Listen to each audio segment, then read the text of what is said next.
Como o Brasil é um país de maioria cristã, a gente aprende bastante sobre arte barroca, arte gótica, sobre as grandes catedrais e igrejas que tem por aí, mas e sobre a arte islâmica? O que você conhece? Se inscreve aí, bora lá!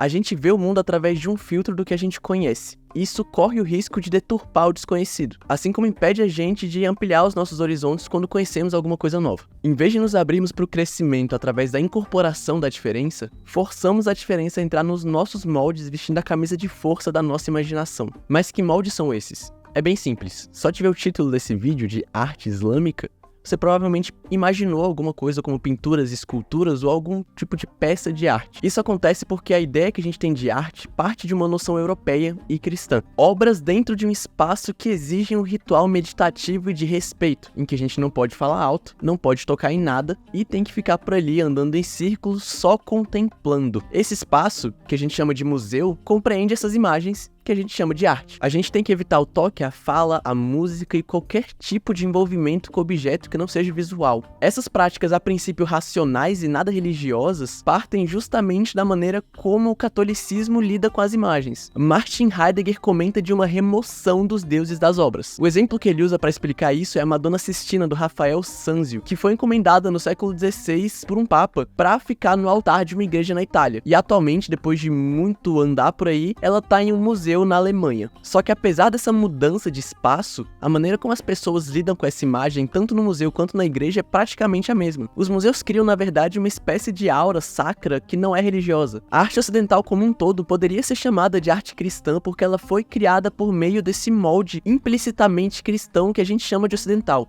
E isso não tá só nos ambientes em que as obras de arte estão, mas na maneira como elas são feitas também. Ao longo da história da arte, as obras não religiosas eram esteticamente bastante parecidas com as obras religiosas, mudando só essa temática. Mas a maneira como entendemos arte, como produzimos imagens e como lidamos com elas e os espaços em que elas estão, parte de uma ideia cristã, e é isso que tem que ficar claro aqui. E toda essa estrutura cristã passou a ser chamada de ocidental, e com a expansão colonial europeia, essa estrutura se tornou hegemônica por meio do nome de ocidental, e o ocidental passou a ser tratado como civilizado e correto. Mas por que eu tô falando tudo isso? A arte que a gente chama de islâmica, ela surge e se consolida fora dessa bolha que eu mencionei até então. O que quer dizer que a gente não pode partir dessa bolha, do que a gente já conhece, para tentar entender ela. A gente tem que estar aberto a compreender algo que é novo. A gente tem que estar aberto a não ficar tentando encaixar coisas no que a gente conhece, mas sim conceber coisas que não conseguem se encaixar no que a gente conhece. O termo arte islâmica representa um guarda-chuva gigantesco que compreende várias culturas e estéticas diferentes. E quando a gente usa esse termo, a gente não tá falando só da arte religiosa. O adjetivo islâmico, quando aplicado à arte, vai se referir a todo monumento e criação da cultura material produzidos por pessoas que viviam sob governos que professavam a fé do Islã. E que, sendo muçulmanos ou não, foram fortemente influenciados pelos modos de vida e de pensamento característicos do Islã. Existem pesquisadores mais recentes que criticam e problematizam bastante essa generalização tão grande, mas hoje a gente vai usar ela por motivo de didática, e também porque é a mais comum dentro do meio acadêmico. Assim como não dá para falar de arte europeia sem falar do cristianismo,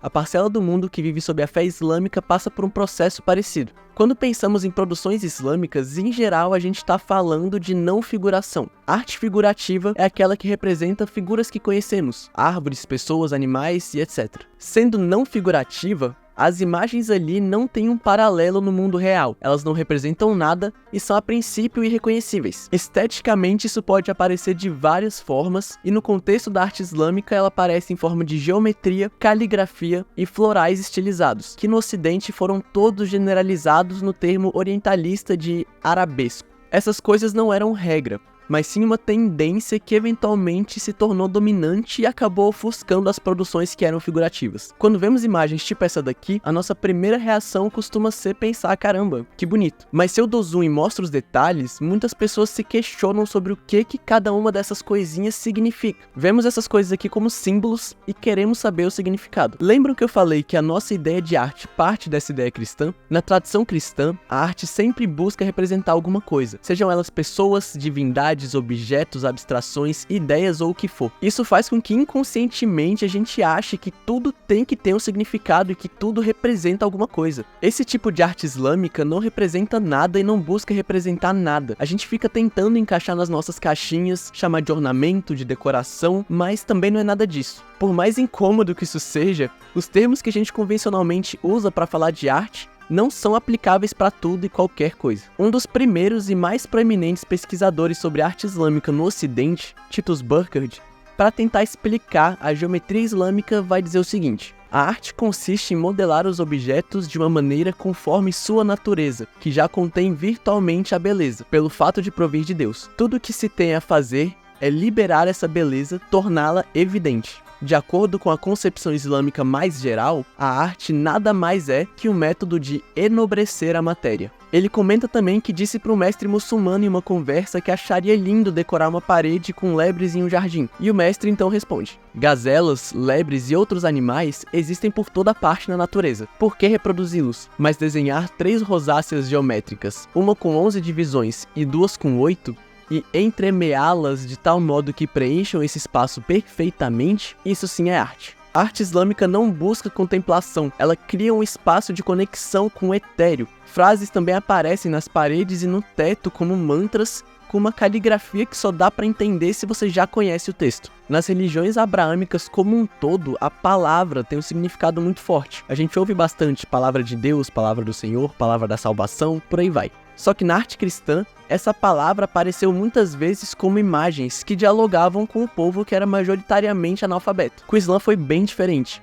A cultura literária no mundo árabe era muito forte. Por isso, a palavra sagrada não precisava ser traduzida por meio de uma imagem. Ela estava ela própria ali, escrita ou recitada. Retomando Burckhardt, a palavra divina deve permanecer como expressão verbal e, como tal, instantânea e imaterial, à semelhança do ato criador. Somente dessa forma poderá manter puro seu poder de evocação, sem sofrer o desgaste que, de certo modo, a matéria tangível comunica a própria natureza das artes plásticas, as formas transmitidas de geração em geração, manifestando-se no tempo, mas não no espaço. A palavra subtrai-se das alterações ocasionadas pelo tempo às coisas espaciais. Do ponto de vista religioso, o Corão não é só um livro, ele mostra o divino para o nosso mundo. É a tradução da palavra de Deus para a humanidade. Mas toda essa tradição caligráfica fez com que o Corão fosse sempre produzido de uma forma muito artística. E apesar de várias crenças trazerem essa importância para a palavra, no Islã essa importância está na literalidade dela. Essa palavra não pode ser modificada, não pode ser traduzida. Ela tem que ser lida em árabe e recitada em árabe. É bem comum que muçulmanos ao redor do mundo não saibam falar árabe, mas ler em árabe para poder ler o Corão. Existem sim traduções, mas elas são vistas por muitos muçulmanos como heresia. A palavra é frequentemente lida, escrita, memorizada, recitada, e a importância nisso não tá no significado do texto, mas na presença da palavra. Por isso que em muitos monumentos nem importa tanto se tá legível, o importante é que tá ali. Só por ser escrita a palavra já carrega poder. Talvez esteja um pouco confuso do porquê não dá pra chamar nada disso de decoração ou ornamento, que nem eu falei antes. Mas vamos lá, a maioria dos dicionários traz o significado de decoração como o ato de decorar. Isso não ajuda nem um pouco. Mas pegando as definições de Oleg Grabar, decoração é qualquer coisa aplicada a uma estrutura ou a um objeto que não seja necessária para a estabilidade, o uso ou a compreensão dessa estrutura ou objeto. E ornamento é qualquer decoração que não tenha referência fora do objeto no qual foi encontrada, exceto em manuais técnicos. A arte islâmica é necessária para o uso e compreensão das estruturas, e também ela não é aplicada ali, ela é a própria estrutura enobrecida, usando as palavras do Burckhardt. Vocês devem ter percebido também que eu não comentei sobre o ponto mais famoso da arte islâmica, que é a iconoclastia e a suposta proibição de imagens. E é porque isso é falso. Tiveram sim ao longo da história situações de destruição de imagens e símbolos de outras religiões, mas elas tiveram motivações políticas e não religiosas. Em momento algum do Corão se fala em arte ou imagem e não existe nada na crença que proíba elas. Mas então por que ninguém faz, né? Levando tudo que eu falei até aqui, dá pra entender que pra muitos nem faz sentido fazer. Existem outras formas de expressão que não precisam ser representar objetos. Isso não tem nada a ver com ser mais ou menos civilizado que nem o Ocidente gosta de promover. A ideia de um Islã iconoclasta acaba sendo bastante convincente e por parte da mídia bastante conveniente, principalmente principalmente porque a ideia deles é justamente passar essa ideia de não civilização. Qualquer coisa ruim feita por um muçulmano é tratado como se fosse intrínseca à religião. Existem sim muitos grupos extremistas, mas além de serem uma minoria dentro de toda a comunidade religiosa que é gigantesca, eles também são um sintoma. O Islã de hoje não é o mesmo do tempo em que as coisas que eu mostrei foram feitas. A violência da modernidade e do colonialismo fizeram com que isso mudasse muito. O Islã moderno, em muitos casos, acabou se desenvolvendo como uma resposta ao colonialismo, que é violento, e a resposta acaba sendo muitas vezes também violenta. Apesar de ser muito tratado como retrógrado e medieval, o Islã contemporâneo exemplifica muito bem o arco histórico da modernidade, e inclusive só existe por causa dele. E também o apego à tradição por parte de muitos muçulmanos atualmente faz com que o novo seja menos valorizado que o antigo. Mas como eu mencionei no início, existe arte islâmica não religiosa. E ela, além de ser menos apegada à tradição, utiliza bastante imagens, só que com uma abordagem bem diferente do que a gente conhece também. Por exemplo, tem muitos caligramas, que é o nome para imagens caligráficas. Textos ilustrados bastante parecidos com as iluminuras medievais também apareciam bastante, e percebam como a escrita está sempre presente. A arte islâmica não religiosa de hoje em dia também mostra com bastante força essa tradição não figurativa. A maneira como esses artistas lidam com a imagem como um todo é bem particular. Enquanto no Ocidente a gente teve um monte de movimento artístico em que se esforçaram pra caramba para encontrar essa arte que fosse verdadeiramente e efetivamente não figurativa, para os artistas islâmicos isso é só natural. Entender a arte islâmica evidencia problemas enraizados no nosso pensamento artístico e abre maiores possibilidades para a criação e aceitação de uma arte decolonial e anticolonial. Tentamos fugir das regras artísticas ocidentais, mas as maneiras de compreender, analisar e produzir continuam muito presentes no nosso subconsciente. E eu não tô me excluindo disso. A arte não é só o que tá no museu e não precisa ser levado para um.